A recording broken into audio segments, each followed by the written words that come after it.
Kia ora, hello, I'm Philip Duncan. Thank you for joining us for our Wednesday weather update recorded on October the 11th. As we said yesterday, we are in the peak of spring and the next couple of weeks, peak wind and rain as well, coming back in with some snow this weekend. Now, for those people who roll their eyes and are frustrated with this weather, this is spring. It's not summer yet. And so this is all about winter slowly fading away and hints of summer gradually coming in. And so it's not exactly a smooth transition, and you end up with moments like what is coming in this weekend. So a lot of westerly winds at the moment, currently coming out of Australia, but that's about to change. And we do have cooler weather coming in for the country, especially this weekend with a storm down in the Southern Ocean. So there's a lot to talk about. We'll kick off with Australia just briefly, and don't forget tomorrow we have our special 7-day Australia-only forecast, but wet weather in the southeastern corner tied up with what's happening here in New Zealand. So on the west coast, you're seeing about 30 or 40 millimetres, and further up into Victoria, 5 to 10, maybe 15 closer to Melbourne. So not a huge amount, but still it will be welcome. Dry pretty much everywhere else. Here is the wind for later on this afternoon, 3 o'clock Wednesday. The area of concern, coastal Southland and Stewart Island, you're in that 100 to 120 kilometre an hour mark. So very windy through Foveaux Strait, damaging winds around Stewart Island. The good news is most of it's down in the southern part of the island where no one lives.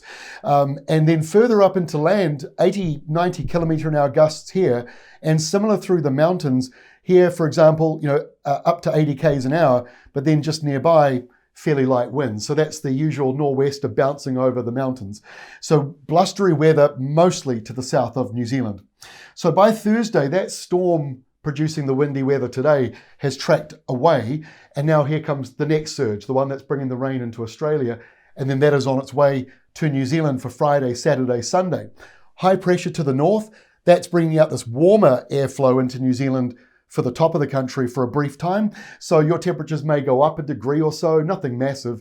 Sideways weather never really changes our temperatures too much. It's when we get something coming down from the north or up from the south, that's when we get the big temperature changes. And that's sort of what we're seeing here on Friday with those windy nor'westers. So that'll kick in. And then of course behind it, the colder change. Temperatures are well down in Australia this weekend and this Friday. I think, is it Saturday? Yeah, Saturday we're seeing Hobart, very low temperatures coming through. So that cold air is on its way over towards us. Windy nor'westers coming in before it. So Friday, fairly dry, mild, and a bit windy. Saturday, on the other hand, blustery, heavy rain at times on the west coast, snow falling in the mountains. There could be, up to 0.5 metre or more on the mountaintops. Now that might sound surprising to some of you, but in spring, that's when we get some of our biggest snowfalls. And that's because you've got more warmth and moisture in the atmosphere. Then you throw in a cold southerly, that turns to snow very quickly.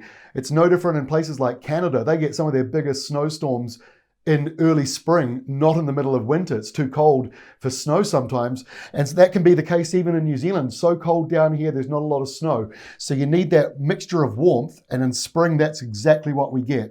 So severe weather around the country on Saturday, quite possible. And again on Sunday, look at the storm, 958, big decent storm, closer to Antarctica than it is to New Zealand. But that's the reason why we've got the windy weather. And the hat, is the high pressure zone to the north there, and that kind of limits how far that storm can go northwards. So we are in the classic squash zone this coming weekend. And like I say, this is the peak of spring. This is normal weather. But the good news is, if you hate the wind, we're in the middle of it now, which means basically we're at the top of the mountain. And over the next few weeks, we should start to see more calm spells coming in, certainly by November. We tend to get more high pressure coming into northern areas. But Monday, unsettled still, showers in the west and a newly formed low for Southeast Australia. So we've got a special 7-day Aussie-only video tomorrow, Thursday, and I'll be back again tomorrow as we take a look at New Zealand's weekend weather with the severe spring blast on its way.